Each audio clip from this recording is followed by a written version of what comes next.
अस्सलाम वालेकुम and welcome to current tutorials. अच्छा, आज हम मैट्रिसेस को डिटेल से डिस्कस करेंगे। उनकी मल्टीप्लिकेशन होगी, इनवर्स हो गया, आइगन वैल्यूज, रैंक या लीनियर इक्वेशंस होगी ना। तो स्टार्ट करते हैं सबसे बेसिक चीज से। मैट्रिसेस के एडवांटेजेस क्या हैं, इसकी डेफिनेशंस और कुछ बेसिक टर्म्स देखते हैं ना। देखिए, मैट्रिसेस के दो एडवांटेजेस हैं कि आप क्या करते हैं, एक रिड्यूस सिस्टम को आप सिंपल एक्सप्रेशन से आप रिप्रेजेंट कर देते हैं ना।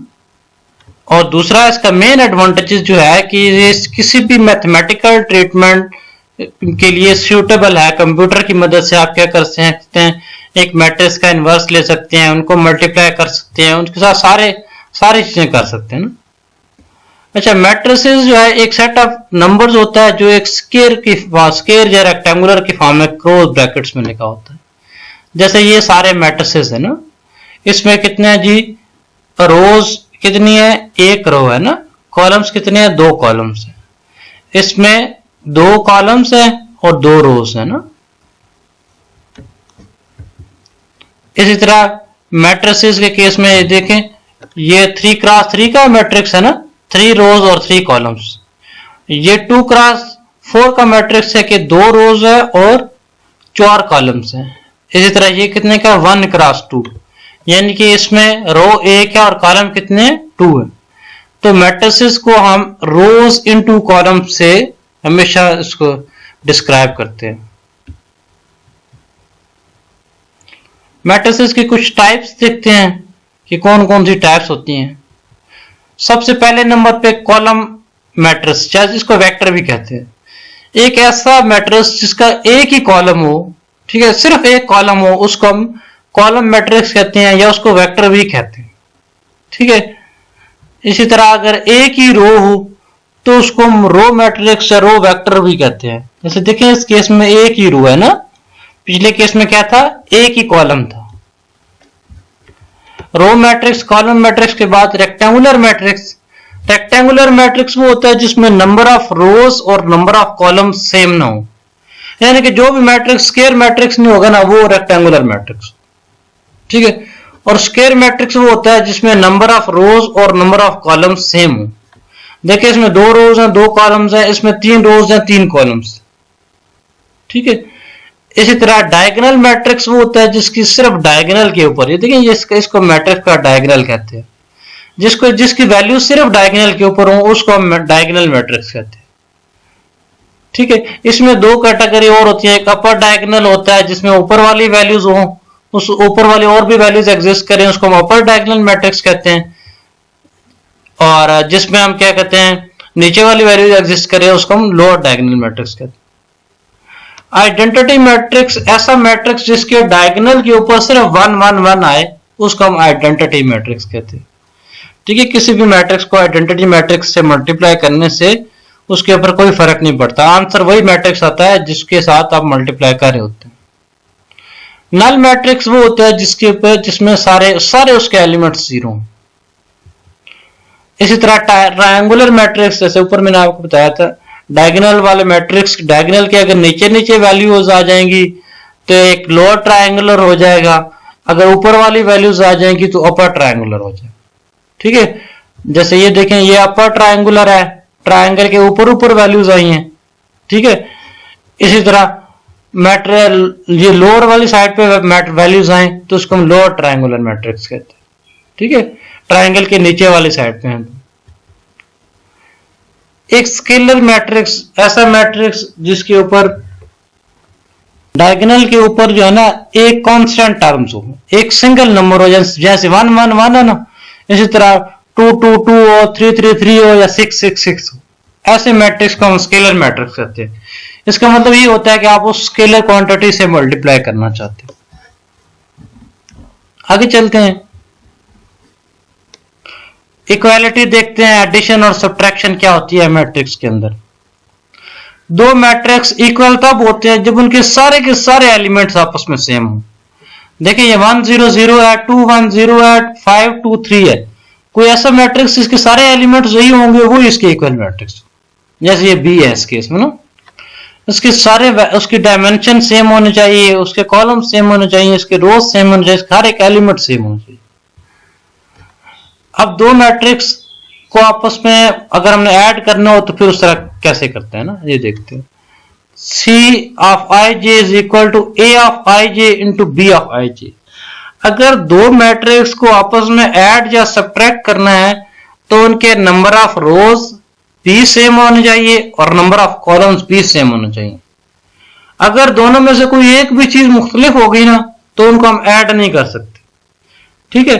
और ऐड करते किस तरह से है, जो चीज जिस जगह के ऊपर होती है उसी के साथ उसके पैरेलल जो दूसरी जगह के ऊपर होती है उसको हम डायरेक्ट एलिमेंट वाइज ऐड कर देते हैं, जमा कर देते हैं आपस में, ठीक है। सब्ट्रैक्शन भी इसी तरह होती है, लेकिन इसमें यह है कि नंबर ऑफ रोज और नंबर ऑफ कॉलम्स दोनों के सेम होना चाहिए, सही है। मैट्रिक्स की मल्टीप्लिकेशन देखते हैं ना कि मल्टीप्लाई करते, अगर किसी स्केलर वैल्यू से मल्टीप्लाई करना हो आप उसको पहले मल्टीप्लाई करते हैं या बाद में मल्टीप्लाई कर दें कोई फर्क नहीं पड़ता। यानी कि अगर आपने 4 से मल्टीप्लाई इक्वल टू 4 है, 4 से मल्टीप्लाई करना है, आप 4 से पहले मल्टीप्लाई कर दें या 4 से बाद में मल्टीप्लाई कर दें, इसको प्री मल्टीप्लिकेशन कहते हैं, इसको पोस्ट मल्टीप्लिकेशन कहते हैं। इससे स्केलर क्वांटिटी के साथ कोई फर्क नहीं पड़ता, ठीक है। ये देखें एक बार पहले मल्टीप्लाई किया गया, एक बार बाद में मल्टीप्लाई किया गया, कोई उसके साथ फर्क नहीं पड़ता। इसी तरह का स्केलर क्वांटिटीज दो आप मैट्रिक्स आपस में ऐड हो रहे हैं, उनके साथ मल्टीप्लाई हो रही है तो पहले एक के साथ मल्टीप्लाई कर ले फिर दूसरे के साथ मल्टीप्लाई कर ले। अगर दोनों आपस में ऐड अप होके एक के साथ मल्टीप्लाई हो रही हैं तो फिर यही काम कर सकते हैं। अगर दो मैट्रिक्स आपस में मल्टीप्लाई हो रहे हैं साथ में के मल्टीप्लाई हो रहा है तो आप पहले को के से मल्टीप्लाई कर ले फिर दूसरे से ऐड कर ले या दूसरे को के से मल्टीप्लाई करके फिर ऐड कर ले, उससे कोई फर्क नहीं पड़ता, ठीक है। दो स्केलर आपस में एक स्केलर मैट्रिक्स के साथ मल्टीप्लाई हुआ एक पैर मल्टीप्लाई हो रहा, दोनों को इकट्ठा मल्टीप्लाई करके फिर मैट्रिक्स से मल्टीप्लाई कर दें उससे भी कोई फर्क नहीं पड़ता। अच्छा, मैट्रिक्स की दो अगर मैट्रिक्स आपस में, ये एक मैट्रिक्स और स्केलर था पिछले केस में ना, अगर दो मैट्रिक्स आपस में मल्टीप्लाई हो तो फिर क्या करें, ठीक है। दो मैट्रिक्स के मल्टीप्लिकेशन होने के लिए ये चीज हमेशा ध्यान में रखिए कि पहले के नंबर ऑफ कॉलम्स, ठीक है, columns of A must be equal to number of rows of B, ठीक है। अब देखें ये रो इनटू कॉलम्स है, इसके कॉलम्स कितने हैं 3 है, ये रोज इनटू कॉलम्स है, इसके कॉलम्स कितने हैं 3 है, इसके कॉलम्स 3 है, इसकी रोज कितनी है 3 है, इसका कॉलम्स कितने 1 है। पहले के रोज और दूसरे के कॉलम सेम होने चाहिए। पहले में एक रो है ना, पहले के नंबर ऑफ कॉलम्स कितने हैं 3 है, दूसरे के रोज 3 है, तो पहले के कॉलम्स दूसरे के रोज सेम है तो मल्टीप्लाई हो सकते हैं।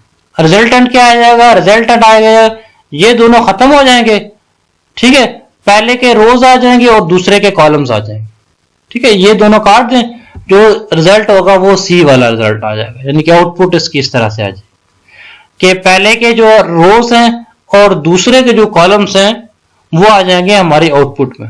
ये हम चेक भी करते हैं। अच्छा ये देखिए, इसमें 2 रोज 1 कॉलम्स है, ठीक है, इसमें 4 रोज और 2 कॉलम्स।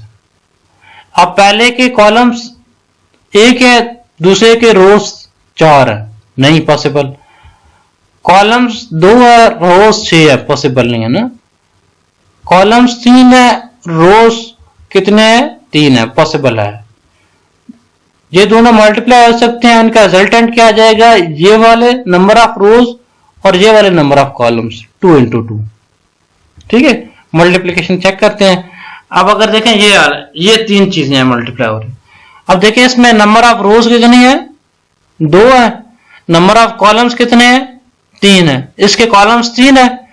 अब अगर इसकी रोज 3 हुई तो ये मल्टीप्लाई हो जाएगा, इसकी रोज 3 है तो मल्टीप्लाई हो सकता है, मल्टीप्लाई हो सकता है। तो जो आउटपुट होगी वो हमारी क्या हो जाएगी, इसके नंबर ऑफ रोज 2 है, इसके नंबर ऑफ कॉलम्स 2 है, 2 into 2 हो जाएगी, ठीक है। मल्टीप्लाई कैसे करते हैं, इसको इससे मल्टीप्लाई करते हैं, फिर प्लस इसको इससे मल्टीप्लाई करते हैं, प्लस इसको इससे मल्टीप्लाई करते हैं, जो रिजल्ट आता है यहाँ पे लिख देते हैं। फिर इसी तरह इस लाइन को जब इस लाइन से मल्टीप्लाई करते हैं तो जो रिजल्ट आता है वो यहाँ पे लिख देते हैं। दूसरे वाली लाइन को जब पहले कॉलम से मल्टीप्लाई करते हैं तो यहाँ दूसरी लाइन में रिजल्ट लिख देते हैं। जब दूसरे लाइन्स को दूसरे कॉलम में मल्टीप्लाई करते हैं तो C22 आपको मिल जाता है, ठीक है।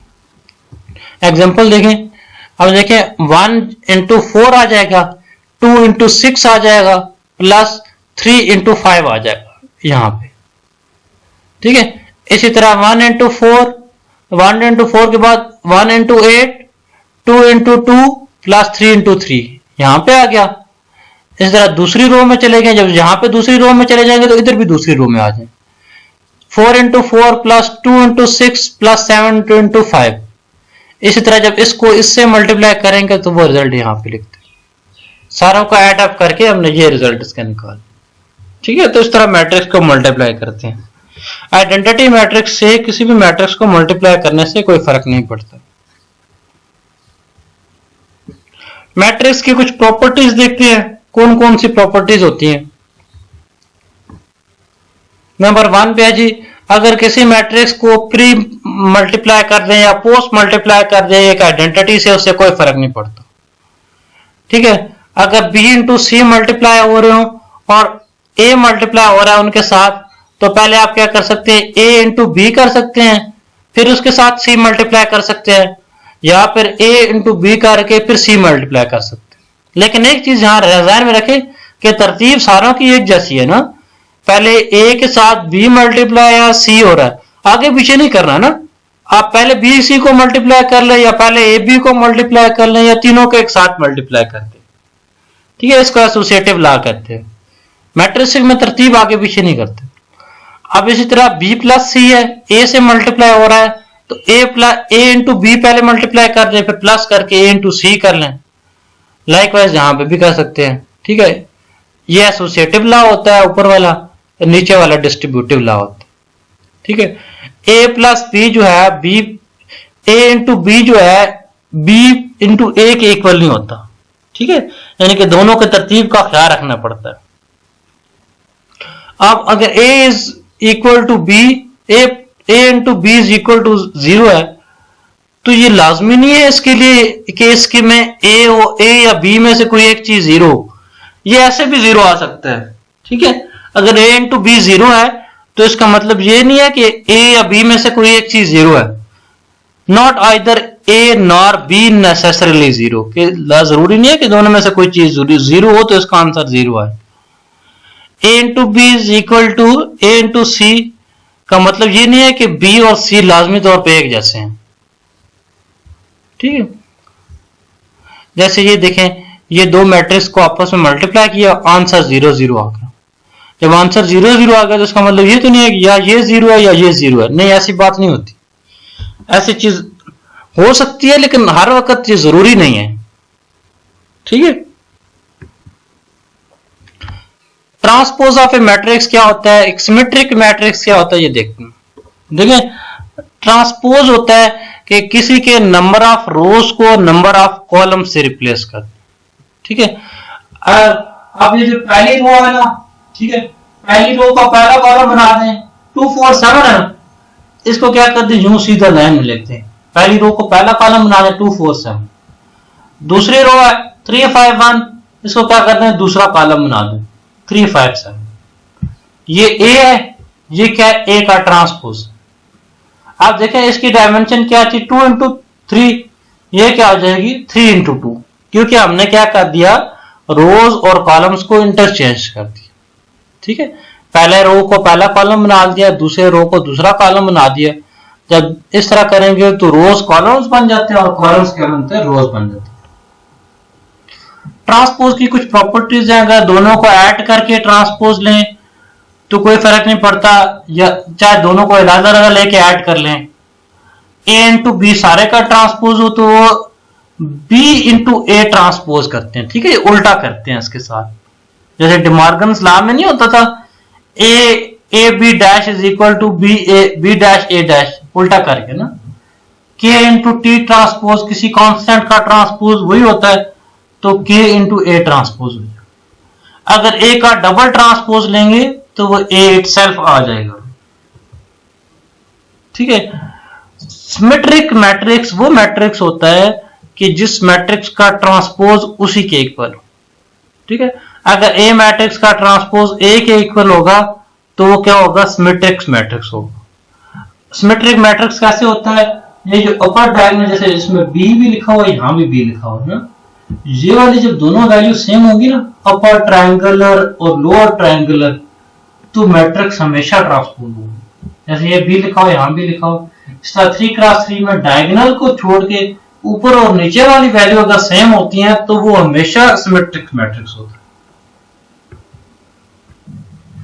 मैट्रिक्स का डिटर्मिनेंट कैसे लिखते हैं, देखते हैं, वो चेक करते हैं।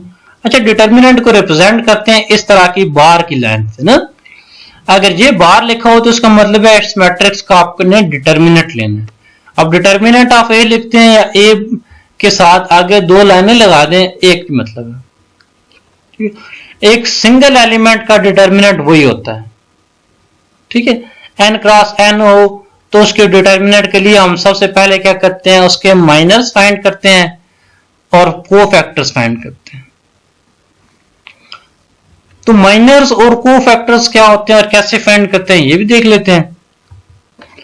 अब देखिए, माइनर्स जो होता है, अगर n क्रॉस n का मैट्रिक्स हो तो उसका माइनर्स क्या होगा, n-1 इंटू n-1 हो। ठीक है, यानी कि एक रो कम हो जाएगी, एक कॉलम कम हो जाएगा। ये फाइंड कैसे करते हैं ये देखते हैं ना। अब आपने ये एक मैट्रिक्स है, इसका माइनर फाइंड करना। ठीक है, ये 3x3 का है तो इसका माइनर क्या आ जाएगा, 2x2 का हो जाएगा। ठीक है, जब 2x2 का हो जाएगा वो देखते हैं कैसे। आप माइनर m11 फाइंड किया, m11 फाइंड करने के लिए पहली रो काट दी, पहला कॉलम काट दिया, तो पीछे क्या रह जाएगा, 2 2 2 3 3 2 3 3, ये आ गया। इसी तरह m12 फाइंड किया, m12 के लिए क्या करना है, पहले वाली रो और दूसरे वाला कॉलम काट दिया, तो 2 1 3 1 2 3 3 3 आ गया। ठीक है, m13 के लिए क्या करना है, हमने पहले वाली रो और तीसरे वाला कॉलम काट दिया, तो 2 1 2 2 3 1 3 2 आ गया। इसी तरह अगर हमने कोफैक्टर्स फाइंड करने हैं तो वो कैसे फाइंड करें। कोफैक्टर्स होता है सी ऑफ आई जे, कोई एक कोफैक्टर फाइंड करना हो तो -1 raise to power i plus J into M of I J. ठीक है, एम ऑफ आई जे का मतलब क्या है, जो हमने माइनस फाइंड किया वो वाले। M of I J m11 है तो इसका क्या हो जाएगा, यहाँ 1 1 आ जाएगा। अब देखिए, हमने 3 माइनस फाइंड किया पीछे, m1 m2 m3। ठीक है, 3 माइनस फाइंड किए और माइनर की डायमेंशन क्या होती है, इस मैट्रिक्स से एक रो और एक कॉलम माइनस करते हैं। अगर ये 3x3 है तो माइनर की डायमेंशन 2x2 होगी।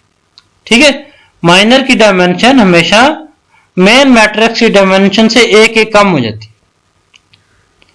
अब माइनस फाइंड कर लिए, उसके बाद कोफैक्टर्स फाइंड करने हैं। C11 फाइंड करना है तो -1 रेज़ टू पावर 1 प्लस 1 आ जाएगा इंटू m11 आ जाएगा। तो ये C11 is equal to positive m11 आ जाएगा। C12 फाइंड करना है तो -1 रेज़ टू पावर 1 प्लस 2 और m12 आ जाएगा।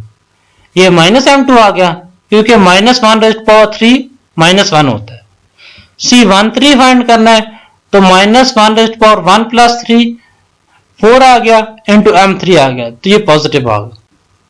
तो कोफैक्टर्स जो होते हैं माइनर्स के साथ -1 raise to power i plus J into M of I J होता है। ठीक है, अगर m11 है तो उसका कोफैक्टर क्या पहले फाइंड करेंगे, m11 C11 फाइंड करेंगे। m13 है तो उसका कोफैक्टर C13 फाइंड करेंगे। डिटर्मिनेंट के लिए क्या लेते हैं, सबसे पहले वाली लाइन देखें, सबसे पहले वाली लाइन, ये जो लाइन होती है ना, इसमें इसके साथ -1 मल्टीप्लाई कर देते हैं, इसके साथ -2 मल्टीप्लाई कर देते हैं, सॉरी कोफैक्टर 1 मल्टीप्लाई कर देते हैं, कोफैक्टर 2 मल्टीप्लाई कर देते हैं, कोफैक्टर 3 मल्टीप्लाई कर। ठीक है, यही काम किया। पहले वाले के A11 के साथ कोफैक्टर 1 1 मल्टीप्लाई कर दिया, A2 के साथ कोफैक्टर 1 2 मल्टीप्लाई कर दिया। इसी तरह A1n तक पहुंचते पहुंचते C1n फाइंड कर दिया। ठीक है, जब ये सारे को मल्टीप्लाई करके सॉल्व करेंगे तो हमें क्या मिल जाएगा, डिटर्मिनेंट मिल जाएगा। इसी तरह 2x2 का फाइंड करना है तो इसका माइनर क्या हो गया, 1x1 का हो जाएगा। m11 क्या हो जाएगा, पहली रो पहला कॉलम काट दें तो A22 आ गया। इसी तरह m12 क्या हो जाएगा, पहली रो दूसरा कॉलम काट दे तो A12 आ जाएगा। अब कोफैक्टर 1 1 फाइंड करना है, C11 फाइंड करना है, -1 रेज़ टू पावर 1 प्लस 1, ये पॉजिटिव m11 आ गया। इस तरह C1 रेज़ टू पावर 1 2 इसकी पावर -1 1 + 2 करेंगे तो 3 आ जाएगी, तो ये -m2 आ जाएगा। ठीक है, अगर दोनों को ऐड करके ऑड नंबर आ जाए तो इसका मतलब है माइनर के साथ नेगेटिव साइन आ जाता है। अगर दोनों को ऐड करके एक इवन नंबर आ जाए तो वो क्या मतलब होता है, वो पॉजिटिव ही रहेगा।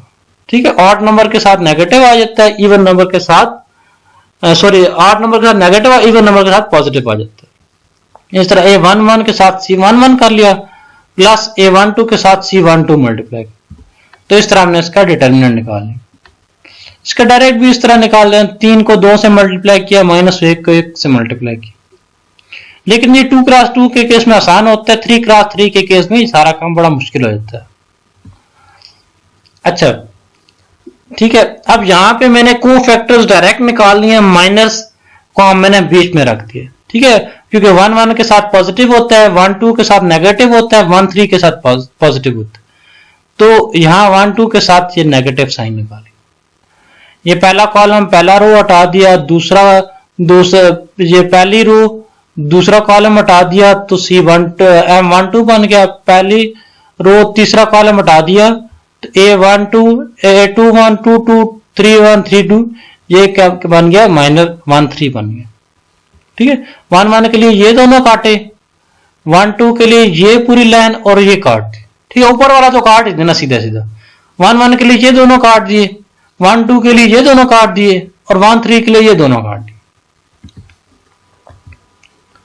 सही, इस तरह हम इसका डिटर्मिनेंट निकाल लेते हैं। एक एग्जांपल देखते हैं। आप देखिए 3 × 3 का है, तो A11 के साथ क्या किया हमने, ये वाला माइनर है ना, इसका डिटर्मिनेंट फाइंड करना है। इसका डिटर्मिनेंट क्या होगा, ठीक है, इसका डिटर्मिनेंट 3 × 2 × 1 -0 आ जाएगा। इस तरह दूसरा तो वैसे ही 0 हो जाएगा, इसका 1 है, 0 × 0 2 × 1, तो ये माइनस और माइनस प्लस आ जाएगा। ठीक है, अच्छा यहां से हमने एक रिजल्ट निकाला था 3 × 3 के केस में, C11 आ गया। इसका जो डिटर्मिनेंट है वो अगर वो निकालें तो A11 के साथ A22 A33 आ गया, फिर -2 3 3 2 आ गया, 1 2 के साथ 2 1 2 के साथ 2 1 3 3 आ गया, इसी तरह 2 3 3 1 आ गया, इसी तरह 1 3 के साथ 2 1 3 2 और ये 2 2 और 3 1।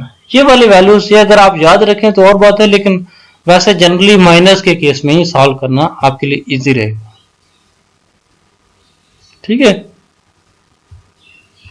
मैट्रिक्स का इनवर्स कैसे फाइंड करते हैं ये देखते हैं ना। देखें, मैट्रिक्स का इनवर्स लेने के लिए हमें मैट्रिक्स का एडजॉइंट आना चाहिए। ठीक है, एडजॉइंट जो होता है वो जो कोफैक्टर निकालते हैं ना मैट्रिक्स का, उसका ट्रांसपोज होता है। ठीक है, कोफैक्टर हम पहले निकाल चुके हैं। अगर इस केस में कोफैक्टर निकालें, पहली रो पहला कॉलम हटा दें तो पहला क्या आ जाएगा, 1 1 आ जाएगा। इसी तरह ये सारा यूं हटा दें तो ये -3 आ जाएगा, -3 और माइनस +3 आ जाएगा। इसी तरह अगर ये हटा दें सारा, ये नीचे वाला यूं हटा दें तो ये 1 आ जाएगा यहाँ पे। इसी तरह पहला और ये हटा दें तो ये 2 आ जाएगा। ठीक, कोफैक्टर्स हम पहले डिस्कस कर चुके हैं। तो हम क्या करते हैं, कोफैक्टर का ट्रांसपोज ले लें, कोफैक्टर का ट्रांसपोज ले लें तो वो एडजॉइंट बन जाता है। ठीक है, अब अगर हमें ए का मैट्रिक्स का इनवर्स निकालना है तो उसके लिए हमें दो चीजें हमारे पास होनी चाहिए, एक ए मैट्रिक्स का डिटर्मिनेंट होना चाहिए और एक एडजॉइंट ऑफ ये होना चाहिए। अब अगर ए मैट्रिक्स ये है तो ये 1 × 4 माइनस प्लस आ जाएगा, 2 × 3 यानी कि 4 + 6 = 10 आ गया। ये इसका डिटर्मिनेंट आ गया और ट्रांसपोज सी का ट्रांसपोज करके हमने एडजॉइंट निकाल लिया। ठीक है, सी ट्रांसपोज कैसे निकला, अब देखें, पहली रो पहला कॉलम काटा, ठीक है, ये वाली रो ये वाला काटा तो C11 आ गया। अब उसका फिर जब ट्रांसपोज लेंगे तो वो ये चीज निकलेगी। ठीक है, C11 ये आपने ऊपर निकाला। ये मैट्रिक्स है ना, ये मैट्रिक्स है, इसका पहली रो और पहला कॉलम, ये पहली कॉलम और पहला रो काटा तो C11 निकला है, ये चीज यहाँ पे लिख दी। इस तरह पहली रो और दूसरा कॉलम काटा तो जो चीज निकली यहाँ दूसरे नंबर पे लिख दी। इस तरह नीचे वाली रो में आए, नीचे वाली रो में पहला कॉलम और नीचे वाली रो काटी तो ये यहाँ पे आ गया। इसी तरह नीचे वाली रो में ये दूसरी वाली रो और दूसरा कॉलम काटा तो ये आ गया। इसके साथ ये 1 1 है, ये 2 2 है, 1 2 और 2 1 के साथ नेगेटिव साइन होता है। अब ये -3 की जगह +3 मैंने इसलिए किया है। इसी तरह 2 की जगह -2 इसलिए किया कि हर 1 2 और 2 1 के साथ नेगेटिव साइन होता है। ठीक है, इस तरह हमने कोफैक्टर निकाल लिया और एडजॉइंट निकाल लिया। तो एडजॉइंट ऑफ ए हमने निकाल लिया और कोफैक्टर निकाल। अब अगर हमने इनवर्स निकालना है तो inverse is equal to adjoint of A divided by A का डिटर्मिनेंट। ए का इनवर्स निकालने के लिए हमने क्या करना है, ए के जो डिटर्मिनेंट है उस वो ए के एडजॉइंट से ए के डिटर्मिनेंट को डिवाइड कर देना। एडजॉइंट भी हमने निकाला हुआ है, एडजॉइंट के साथ क्या कर दिया, ए का डिटर्मिनेंट 10 आया है तो उससे हमने डिवाइड कर दिया। ठीक है, उससे डिवाइड कर दिया तो हमें ए का इनवर्स निकला। ठीक है, ए इंटू ए इनवर्स हो या ए इनवर्स इंटू ए हो तो वो आइडेंटिटी के इक्वल होता है। एक और एग्जांपल देखते हैं। अब ये देखें, ये 3x3 का इनवर्स निकालना है। ठीक है, 3x3 का इनवर्स निकालना है तो पहले इसका डिटर्मिनेंट निकाल लिया। ठीक है, 3 आ जाएगा, 3 इंटू 1 इंटू 1 1, -1 0 आ गया। -1 के साथ 2 इंटू -1 -2 और 0 आ गया। 1 के साथ 2 इंटू 2 4 -1 आ गया। तो इसको सॉल्व करके क्या आ गया जी, -2 आ गया। अब कोफैक्टर 1 1 निकालना है। कोफैक्टर 1 1 कैसे निकला, अब पहली रो और पहला कॉलम हटा दिया। जब पहली रो और पहला कॉलम हटा दिया, इसका डिटर्मिनेंट लिया तो 1 इंटू -1 आ गया। इस तरह कोफैक्टर 1 2 निकालना है। ये पहली रो और दूसरा कॉलम हटा दिया तो 2 इंटू -1 -2 आ गया। C1 2 है तो नेगेटिव साइन आ जाएगा। इसी तरह तीसरा निकालना है, पहली के साथ ये तीसरा कॉलम हटाया तो 2 इंटू 2 -1 4 -1 तो 3 आ गया। इसी तरह 2 1 निकालना है, दूसरी रो में आ जाए, दूसरी रो 2 के केस में दूसरी रो काट दें, 1 के लिए पहले ये काट दें तो ये -1 इंटू -1 +1 आ गया, +1 -2 तो ये -1 आ गया। इसी तरह दूसरा कॉलम में जब दूसरी रो में दूसरा कॉलम हटाएंगे तो 3 इंटू -1 -3 आ गया, -3 और -1 -4 आ गया। इसी तरह बाकी हम निकाल सकते हैं। तो ये सारे कोफैक्टर्स निकाल लिए, कोफैक्टर्स को एक मैट्रिक्स में पुट कर दिया। इस मैट्रिक्स का जब ट्रांसपोज लिया तो वो क्या बना, एडजॉइंट ऑफ ए। उस एडजॉइंट से हमने क्या किया, डिटर्मिनेंट को डिवाइड कर दिया। जब उस एडजॉइंट से डिटर्मिनेंट को डिवाइड कर लिया तो हमारे पास ए इनवर्स निकला है। ठीक है, ए इनवर्स के साथ ए अगर मल्टीप्लाई करें तो वही मैट्रिक्स निकलता है। लेकिन सिंपल केस में 2x2 में हम सीधा सीधा करते हैं, डिटर्मिनेंट के साथ 2 के जगह चेंज कर देते हैं, 2 के साइन चेंज कर देते हैं। वो एक्चुअली यही काम कर रहे होते हैं शॉर्ट केस में ना। जैसे देखें, ये 2x2 का निकाला है हमने, 2x2 में इन दोनों की जगह चेंज कर देते हैं, इन दोनों का साइन चेंज कर देते हैं और नीचे डिटर्मिनेंट से डिवाइड कर देते हैं। ये एक्चुअली काम कोफैक्टर वाले कर रहे होते हैं, लेकिन ये आसानी के लिए ना। अच्छा, आइगन वैल्यूज और आइगन मैट्रिक्स कैसे फाइंड करते हैं ये चेक करते हैं ना। देखिए, आइगन वैल्यूज जो है एक स्केलर क्वांटिटी है जो सिस्टम की पावर बताता है कि सिस्टम की सारी चीजें हम आइगन वैल्यू से चेक कर सकते हैं। सारे कैरेक्टरिस्टिक्स पोलिनोमियल उसकी आइगन वैल्यूज फाइंड कैसे करते हैं, पहले a माइनस लेमडा आई करते हैं। ठीक है, उसको इक्वल टू 0 पुट करते हैं उसका डिटर्मिनेंट लेके और उससे हम लेमडास फाइंड कर लेते हैं। एक एग्जांपल निकालते हैं।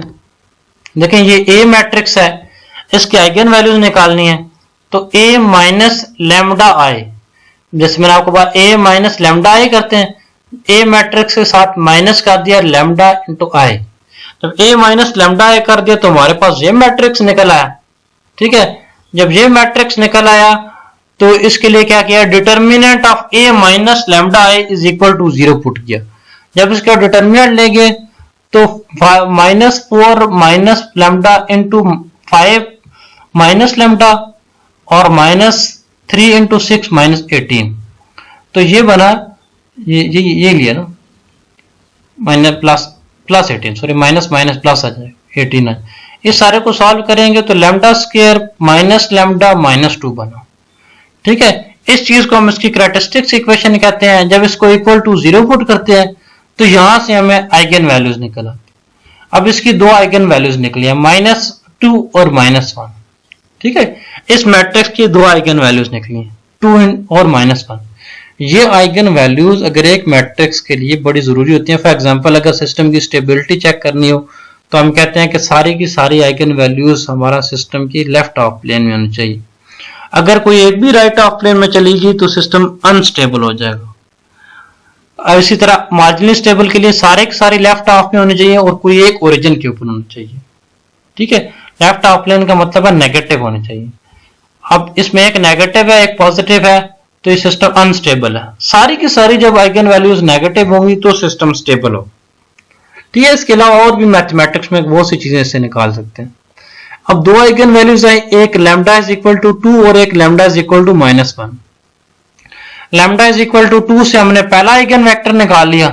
ठीक है, और लैम्डा इज इक्वल टू -1 से हमने क्या किया, दूसरा आइगन वेक्टर निकाल लिया। इसी तरह एक और मैट्रिक्स की आइगन वैल्यूज फाइंड करते हैं। अगर 3 क्रॉस 3 का है तो पहले क्या किया, a माइनस लैम्डा है, a माइनस लैम्डा है कर लिया। ठीक है, जब a माइनस लैम्डा आ गया तो इस डायगोनल के ऊपर minus lambda minus lambda minus lambda. जब ये माइनस लैम्डा आ गया इसका डिटर्मिनेंट लिया। ठीक है, इसका डिटर्मिनेंट लेके इक्वल टू 0 पुट किया।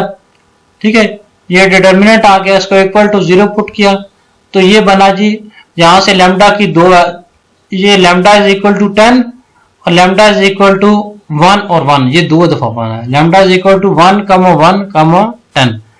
तो इसका मतलब है इसके आइगन वैल्यूज जो है 1 और 10। ठीक है, इससे हम इसके आइगन वेक्टर्स निकाल सकते हैं।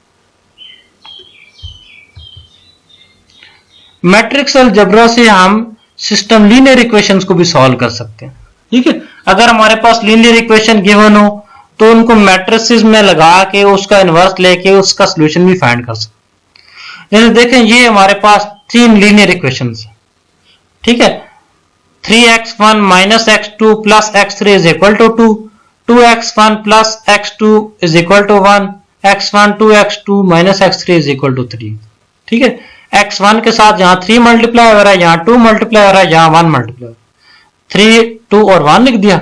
x2 के साथ -1, 1 और 2, -1, 1 और 2, यहाँ 1 मल्टीप्लाई हो रहा है, यहाँ है ही नहीं तो यहाँ 0 कर दिया और यहाँ नीचे -1 मल्टीप्लाई, 2, 1, 3 यहां इस तरफ लिख दिया। ठीक है, अब इसमें x की वैल्यू निकालनी है।